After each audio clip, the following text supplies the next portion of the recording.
राधे राधे। जय श्री कृष्ण।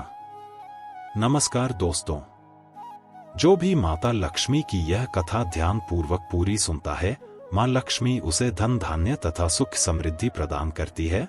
यह कथा वेदव्यास जी ने जन्मेंजय को सुनाई थी। तो चलिए आपको वह प्राचीन कथा सुनाते हैं। एक समय की बात है, पांडवों के वंशज जन्मेंजय वेदव्यास जी के पास आते हैं और उनसे पूछने लगते हैं कि हे करुणानिधान, कृपया मुझे बताइए माता लक्ष्मी को एक घोड़ी का रूप धारण क्यों करना पड़ा और फिर उन्हें इस रूप से मुक्ति कैसे मिली तथा क्षत्रियों की उत्पत्ति कैसे हुई तथा किस कारण से उन्हें यह नाम पड़ा। कृपया आप मुझे विस्तार से वह संपूर्ण कथा सुनाइए। तब वेदव्यास जी कहते हैं, हे राजन, आपने उत्तम प्रश्न किया है। आज मैं आपको है क्षत्रियों की उत्पत्ति से संबंधित अति प्राचीन पुण्य प्रदान करने वाली तथा पापों का नाश करने वाली कथा का विस्तार पूर्वक वर्णन करता हूँ, इसीलिए आप इसे ध्यान से पूरा जरूर सुनिए। इस कथा का श्रवण करने वाले की दरिद्रता का नाश होता है। जन्मेंजय जी कहते हैं, हे मुनिवर, मैं आपके मुख से इस कथा को सुनने के लिए व्याकुल हुआ जा रहा हूँ। कृपया आप मुझे वह प्राचीन कथा कही है, मैं आपका आभारी रहूंगा। फिर वे वेदव्यास जी कहते हैं, हे राजन, पूर्वकाल की बात है। एक दिन अत्यंत सुंदर, रूपवान तथा अपरिमित तेज वाले सूर्यदेव के पुत्र, जो रेवंत नाम से तीनों लोकों में विख्यात है, वे अपने अत्यंत सुंदर उच्चैश्रवा नाम के घोड़े पर सवार होकर भगवान विष्णु के दर्शन करने के लिए वैकुंठ लोक पधारते हैं। उच्चैश्रवा वही घोड़ा है जो समुद्र मंथन के समय प्रकट हुआ था। देवी लक्ष्मी भी समुद्र मंथन से ही प्रकट हुई थी, इसीलिए वह घोड़ा माता लक्ष्मी का ही भाई था। जब सूर्य देव के पुत्र रेवंत अपने उच्चैश्रवा नाम के घोड़े पर बैठकर भगवान विष्णु के दर्शन की अभिलाषा से वैकुंठ लोक में पहुंचे, तब देवी लक्ष्मी की दृष्टि उस घोड़े पर सवार रेवंत पर पड़ी। देवी लक्ष्मी अपने भाई उच्चैश्रवा घोड़े को देखकर अत्यंत प्रसन्न हुई और उसके सुंदर रूप को निहारने लगी। सूर्य पुत्र रेवंत को वैकुंठ की ओर आता देखकर भगवान विष्णु ने लक्ष्मी जी से प्रेम पूर्वक पूछा, हे प्रिय, देखो, सूर्य देव के पुत्र रेवंत आपके भाई उच्चैश्रवा के ऊपर बैठकर वैकुंठ लोक की ओर पधार रहे हैं। वे किस कारण से वैकुंठ लोक में पधार रहे हैं? किंतु देवी लक्ष्मी ने भगवान विष्णु की बात नहीं सुनी और वे एक तक उस उच्चैश्रवा घोड़े को ही देखने लगी। भगवान विष्णु ने बार बार पूछने पर भी देवी लक्ष्मी ने कुछ नहीं कहा, बस उस घोड़े को ही निहारने लगी। देवी लक्ष्मी को इस प्रकार से अत्यंत मोहित होकर उस घोड़े को निहारते हुए देखकर भगवान विष्णु क्रोधित हो गए और कहने लगे, ऐ सुलोचना, तुम क्या देख रही हो? इस घोड़े को देखकर तुम इतनी मोहित हो गई हो कि मेरे द्वारा बार बार पूछने पर भी तुम उत्तर नहीं दे रही हो। तुम्हारा चित्त सभी और रमन करता है, इसीलिए हे प्रिय, तुम्हारी चंचलता के कारण तुम चला कहीं जाओगे। जिस प्रकार से सामान्य नारी चंचल होती है, तुम भी कभी स्थिर स्वभाव वाली नहीं रहोगी। तुम कभी अधिक समय के लिए एक स्थान पर नहीं रह सकोगी। मेरे पास रहकर भी तुम उस अश्व को देखकर मोहित हो गई हो, इसीलिए तुम मृत्युलोक में घोड़ी के रूप में जन्म ग्रहण करोगी। जब भगवान विष्णु ने इस प्रकार से देवी लक्ष्मी को श्राप दे दिया तो देवी लक्ष्मी अत्यंत भयभीत तथा दुखी होकर रोने लगी और विनय से प्रणाम करते हुए भगवान विष्णु से कहने लगी, है जगदीश्वर ही करुणानिधान, हे केशव ही गोविंद, एक छोटे से अपराध के लिए आपने मुझे ऐसा भयंकर शाप क्यों दे दिया है? प्रभु, आप त्रिकोण आती हैं, आपके अंदर क्रोध का भाव ही नहीं है, फिर आपने क्रोध में आकर मुझे शाप क्यों दिया? नेता आपकी प्रिया हो, आपने सदैव ही मुझ पर प्रेम किया है, थे आज मैं आपके साथ के योग्य कैसे बन गई है? स्वामी ने आपकी तरह नहीं रहता हूँ कि भगवान विष्णु कहने लगे, हे देवी, तुम किसी भी श्राप के योग्य नहीं हो। मैं कभी किसी को श्राप नहीं देता हो, किंतु तुम्हें श्राप देने के पीछे संसार का कल्याण छिपा हुआ है, इसीलिए तुम चिंता छोड़कर पृथ्वी लोक पर जाओ, तुम जल्दी ही श्राप से मुक्त हो जाओगे। देवी लक्ष्मी कहने लगी, है स्वामी ने जानती हो कि आपके हर कार्य के पीछे संसार का कल्याण ही छिपा होता है, मुझे शाप देने के पीछे भी अवश्य ही कोई महान कार्य होगा, इसीलिए ने प्रेम से आपके शाप को ग्रहण करेंगी। किंतु हे प्रभु, ने आपके रहने अधिक समय तक नहीं रहता पाऊंगी, इसीलिए कृपया मुझे बताइए मुझे शाप से मुक्ति कैसे मिलेगी और कब ने लौटकर आपके पास आऊंगी। भगवान विष्णु बड़े प्रेम से कहने लगे, हे प्रिय, जब पृथ्वी लोक पर तुम्हें मेरे समान एक पुत्र की प्राप्ति हो जाएगी तब पुनः तुम मुझे प्राप्त करके वैकुंठ लोक में लौटकर आ जाओगे। फिर जन्मेजय व्यास जी से कहने लगे, हे मुनिवर, भगवान विष्णु के द्वारा श्राप देने के पश्चात देवी लक्ष्मी ने किस प्रकार से घोड़ी के रूप में जन्म लिया और भगवान विष्णु के वियोग में देवी लक्ष्मी ने घोड़ी का रूप धारण करके किस देश में समय व्यतीत किया और कितने समय तक वे उस वन में निवास करने लगे। उस वन में रहते हुए देवी लक्ष्मी ने कौन सा व्रत किया तथा भगवान विष्णु से अलग रहते हुए उन्हें पुत्र की प्राप्ति कैसे हुई और फिर कब भगवान विष्णु और देवी लक्ष्मी का मिलन हुआ है। गुरुवर, कृपया मुझे यह सारा वृतांत विस्तार पूर्वक सुनाई है। फिर व्यास जी कहने लगे, हे राजन, अब मैं आपको सुनाता हूं कि देवी लक्ष्मी ने अश्व का रूप धारण करके क्या किया और किस प्रकार से उन्हें पुत्र की प्राप्ति हुई। कृपया आप इस सुंदर मनोहर वृतांत को ध्यान से सुनिए। हे राजन, भगवान विष्णु को देवी लक्ष्मी को श्राप देता हुआ देखकर सूर्य पुत्र रेवंत भयभीत होकर उन्हें दूर से ही प्रणाम करके लौट गए और उन्होंने अपने पिता सूर्य देव को यह सारा वृतांत सुना दिया। इधर कमल के समान नेत्रों वाली देवी लक्ष्मी दुखी होकर भगवान विष्णु से आज्ञा लेकर मृत्यु लोक में आ गई। पूर्वकाल में सूर्य देव की पत्नी ने उत्तर दिशा में यमुना और तमसा नदी के संगम पर जो वन स्थित था उस स्थान पर कठोर तपस्या की थी। देवी लक्ष्मी भी घोड़ी का रूप धारण करके उसी स्थान पर पहुंच गई। उस स्थान पर रहकर देवी लक्ष्मी जी समस्त कामनाओं को पूर्ण करने वाले त्रिशूलधारी कपूर के समान गौरवर्ण वाले नीलकंठ से सुशोभित 3 नेत्रों वाले भगवान शिव की एकाग्रचित्त होकर आराधना करने लगे। देवी लक्ष्मी ने अत्यंत सुंदर घोड़ी का रूप धारण किया हुआ था और वे उसी रूप में नदी के तट पर भगवान शिव का ध्यान करने लगे। भगवान शंकर का ध्यान करते करते देवी लक्ष्मी जी के मन में वैराग्य का प्रादुर्भाव हो गया और इस प्रकार से तपस्या करते हुए उन्हें 1000 दिव्य वर्ष बीत गए। तदनंतर त्रिनेत्रधारी भगवान शंकर ने पार्वती के साथ आकर उन्हें साक्षात दर्शन दिया। भगवान शंकर ने देवी लक्ष्मी जी से कहा, कल्याणी खेल जगत जननी, आप इस दुर्गम वन में अश्व का रूप धारण करके तपस्या क्यों कर रही है? कृपया मुझे इसका कारण बताइए। आपके पति भगवान विष्णु तो स्वयं पर ब्रह्म है। वे समस्त मनोरथों को पूर्ण करने वाले हैं और सभी लोगों का उद्धार करने वाले हैं। हे देवी, मोक्ष प्रदान करने वाले वासुदेव जगन्नाथ को छोड़कर इस समय आप मेरी आराधना किस लिए कर रही है? स्त्रियों के लिए तो पति ही उनका देवता होता है, उन्हें किसी दूसरे की कभी आराधना नहीं करनी चाहिए। पति की सेवा ही स्त्रियों का सनातन धर्म है। पति चाहे जैसा भी हो, स्वयं का कल्याण करने की इच्छा रखने वाली स्त्री को निरंतर अपने पति की ही सेवा करनी चाहिए। भगवान विष्णु तो सदैव ही प्राणियों की आराधना के योग्य है। आता हे देवी, आप भगवान विष्णु को छोड़कर मेरा ध्यान क्यों कर रही हो? तब देवी लक्ष्मी बोलने लगी है, आशुतोष ही मां महादेव, मेरे पति ने मुझे घोड़ी होने का शाप दिया है। कृपया आप इस शाप से मेरा उद्धार कीजिए। हे भोलेनाथ, उस समय मैंने मेरे स्वामी से इस शाप से मुक्ति का उपाय पूछा था।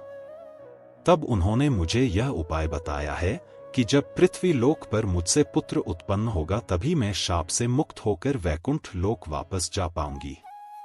मेरे स्वामी के द्वारा ऐसा कहने के कारण ही ने तपस्या करने के लिए इस तपोवन में आ गई हो और संपूर्ण मनोकामनाओं की पूर्ति करने वाले आप परमेश्वर की आराधना करने लगी। हे महादेव, निरपराध पत्नी को छोड़कर मेरे स्वामी विष्णु तो वैकुंठ लोक में विराजमान हैं। आता पति के सानिध्य के बिना ने पुत्र कैसे उत्पन्न कर सकती हो? हे शिव शंकर, यदि आप मुझ पर प्रसन्न हैं तो मुझे पुत्र प्राप्ति का वर प्रदान कीजिए। आपने श्रीहरि ने कोई भेद नहीं है। हे महादेव, ने जब मेरे स्वामी के पास थी तभी से मुझे यह बात पता है कि जो आप है वही श्रीहरि हैं, जो वे है वही महादेव हैं। आप दोनों एक ही है, इसमें संशय नहीं है। आप श्री विष्णु एक ही है, यह जानकर ही मैंने आपका स्मरण किया है। अन्यथा ही शेर पति को छोड़कर आपका आश्रय लेने से मुझे दोष लग जाता। तब भगवान शिव बोलने लगे, हे देवी, मैं और विष्णु एक ही है, यह बात आपको कैसे पता चली? मुझे सच सच बताओ। देवता और ऋषि मुनि भी इस बात को नहीं जानते हैं कि तरह तरह के कुतर्क करते रहते हैं। उन्हें भी हमारे एक होने की बात नहीं पता है। मेरे बहुत से भक्त भगवान विष्णु की निंदा करते हैं और श्री विष्णु के अनेक से भक्त सदैव मेरी निंदा करने में लगे रहते हैं। हे भद्रे, चारों युगों में भी बहुत ही कम लोग जानते हैं कि मैं ही विष्णु हूं और विष्णु ही शिव है। दूषित आत्मा वाले लोग हमारे एकत्व को नहीं जानते हैं। मेरे और विष्णु के एक होने की बात को जानना अत्यंत दुर्लभ है। किंतु आपको यह ज्ञान कैसे प्राप्त हुआ?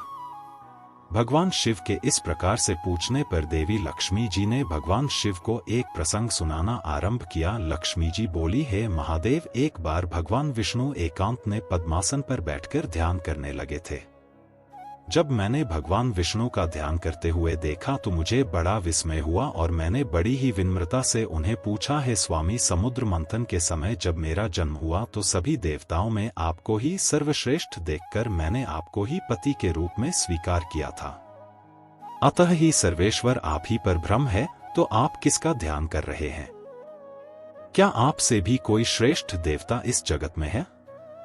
मेरे मन में दुविधा उत्पन्न हो रही है, कृपया आप मुझे अपने मन की बात बताई। तब भगवान विष्णु कहने लगे, हे प्रिय, मैं सदैव ही आशुतोष भगवान पार्वती पति शंकर का ध्यान कर रहा हो और देवाधिदेव महादेव भी मेरा ही ध्यान करते हैं।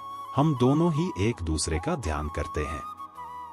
मैं ही शिव का प्राण हो और शिव ही मेरे प्राण है। इस प्रकार से हम दोनों में कोई अंतर नहीं है। मैं ही शिव हो और शिव ही विष्णु है।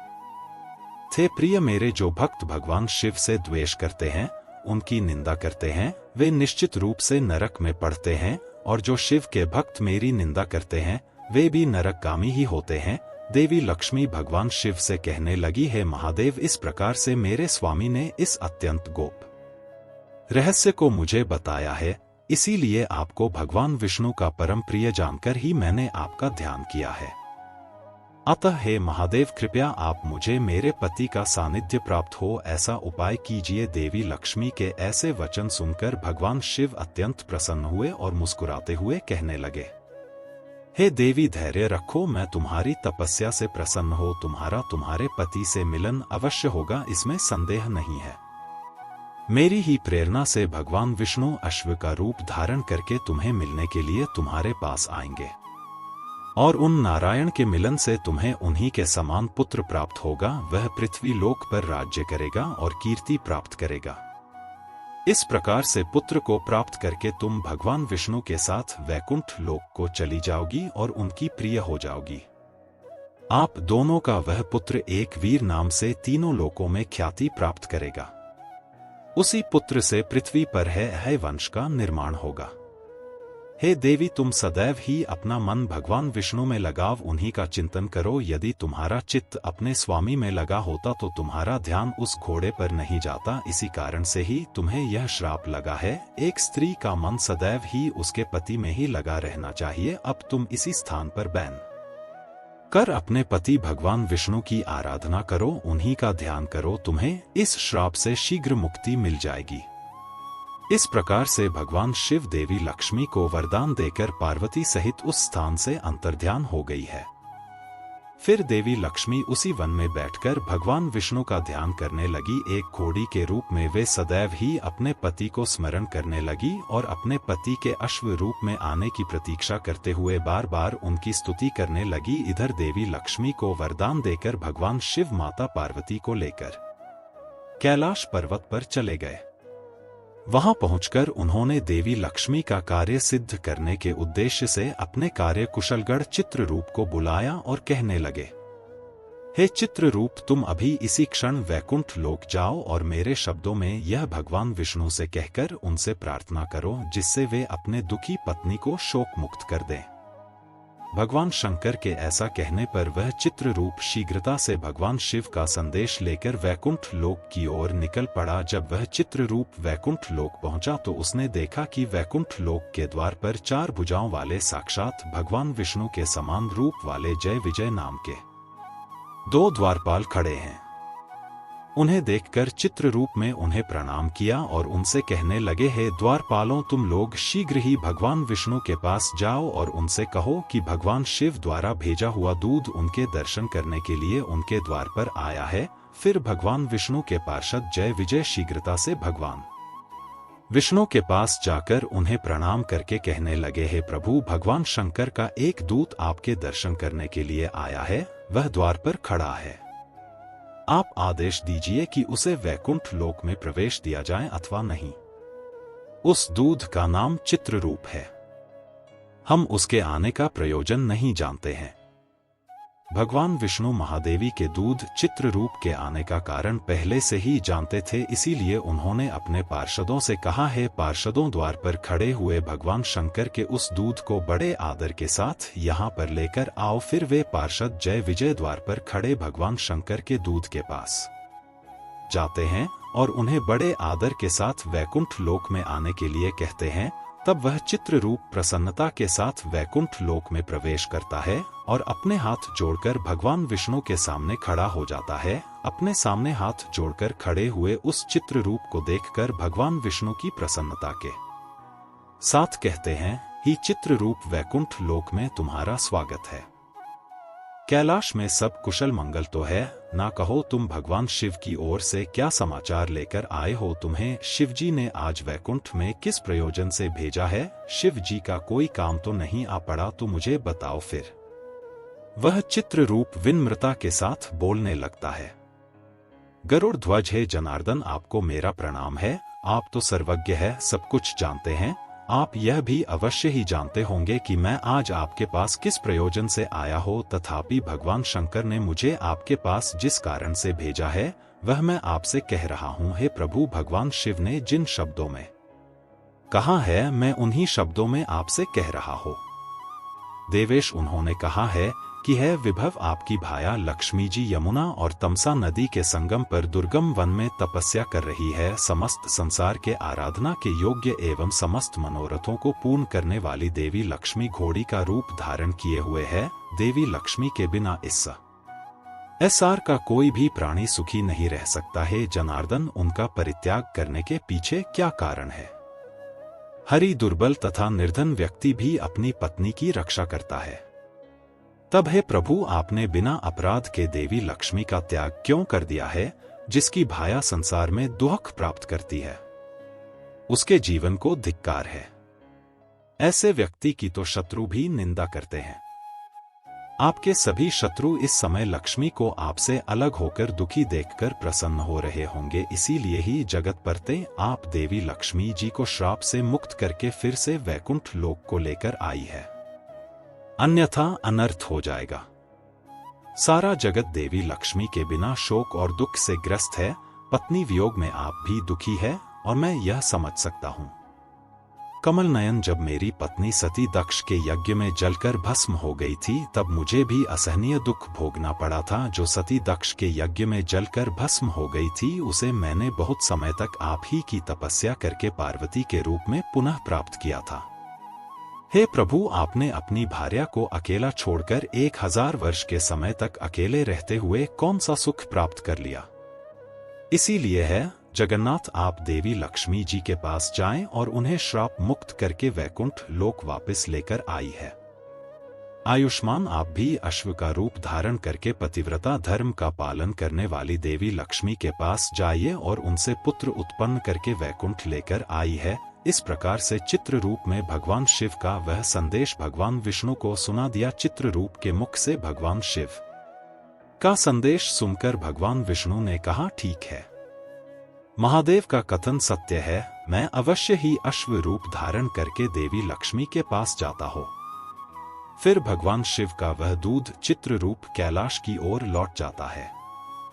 चित्ररूप के जाने के बाद भगवान विष्णु मनोहर अश्व का रूप धारण करके शीघ्रता से उस स्थान पर जाते हैं जहां पर देवी लक्ष्मी घोड़ी का रूप धारण करके तपस्या कर रही थी। उस स्थान पर भगवान विष्णु ने देखा कि देवी लक्ष्मी घोड़ी का रूप धारण करके तपस्या कर रही है। जब देवी लक्ष्मी ने घोड़े का रूप धारण किए हुए भगवान विष्णु को देखा तो उन्होंने उन्हें पहचान लिया और उन्हें देखकर देवी लक्ष्मी उन्हें बारंबार प्रणाम करने लगी। उनकी नेत्रों से आंसू बह रहे थे। फिर भगवान विष्णु ने देवी लक्ष्मी से कहा, हे प्रिय, आज तुम्हारी तपस्या सफल रही, मैं स्वयं तुम्हें इस श्राप से मुक्त करने के लिए आया हूं। भगवान विष्णु और देवी लक्ष्मी के मिलन से उस पवित्र स्थान पर एक सुंदर पुत्र का जन्म हुआ। फिर भगवान विष्णु ने मुस्कुराते हुए देवी लक्ष्मी से कहा, हे प्रिय, अब तुम इस स्वरूप का त्याग करो और पहले का तुम्हारा मनमोहक शरीर धारण करो। सुलोचना, हम दोनों ही दिव्य देह धारण करके अपने वैकुंठ लोक में चलेंगे और हमारा यह पुत्र यहीं पर रहेगा। देवी लक्ष्मी बोली, हे स्वामी, अपने शरीर से उत्पन्न इस पत्र को ने इस दुर्गम वन में छोड़कर कैसे चली जाओ? अपने पुत्र के प्रति स्नेह का त्याग करना अत्यंत कठिन है। हे प्रभु, इस अत्यंत दुर्गम ने इस छोटे से बालक की क्या गति होगी? इसकी रक्षा कौन करेगा? तत्पश्चात देवी लक्ष्मी और विष्णु दोनों ही उत्तम विमान पर विराजमान हुए। तब फिर से देवी लक्ष्मी ने कहा, हे नाथ, ने हमारे इस पुत्र का त्याग नहीं कर सकती, इसीलिए आप इसे भी अपने साथ ले चलिए। तब भगवान विष्णु बोले, हे प्रिय, इस पुत्र के विषय में शोक करना तुम्हारे लिए उचित नहीं है। यह सुखपूर्वक यहीं पर रहेगा, इसकी रक्षा का प्रबंध मैंने पहले ही कर दिया है। थे देवी, हमारे इस पुत्र को यहाँ पर छोड़ने के पीछे एक महान कार्य छिपा हुआ है, मैं उसे बता रहा हूँ, तुम ध्यान से सुनो। इस पृथ्वीलोक पर ययाति के पुत्र दुर्वासा नामक प्रसिद्ध राजा है। इस समय वे पुत्र प्राप्ति की कामना से एक पवित्र तीर्थ में तपस्या कर रहे हैं। उन्हें तप करते हुए 100 वर्ष पूरे हो चुके हैं और उन्हीं के लिए मैंने यह पुत्र उत्पन्न किया है। इस पुत्र को मैं इसी समय उस राजा के पास भेज दूंगा। हे प्रिय, हमारा यह पुत्र राजा के यहाँ रहकर तीनों लोकों में कीर्ति प्राप्त करेगा। इसके द्वारा संसार के कल्याण के बड़े बड़े कार्य सिद्ध होने वाले हैं। इसीलिए अब तुम इस पुत्र की चिंता छोड़कर वैकुंठ लोक चलो। तुम्हें श्राप देने के पीछे मेरी यही लीला थी। भगवान विष्णु की यह बात सुनकर देवी लक्ष्मी बड़ी प्रसन्न हुई और फिर वे दोनों डिब्बे विमान में बैठकर वैकुंठ लोक चले गए। व्यास मुनि कहते हैं, हे राजन, इस प्रकार से भगवान विष्णु ने अपनी लीला रचकर एक पुत्र को जन्म दिया। उसी से है या वंश का विस्तार हुआ है। भगवान विष्णु जो भी करते हैं उसके पीछे संसार कल्याण का ही उद्देश्य छिपा हुआ होता है। तो दोस्तों, इस प्रकार से भगवान विष्णु के श्राप के कारण माता लक्ष्मी को घोड़ी बनना पड़ा और उसी प्रसंग के माध्यम से भगवान विष्णु ने समस्त संसार को यह ज्ञान दिया है कि वे ही शिव है और शिव ही विष्णु है।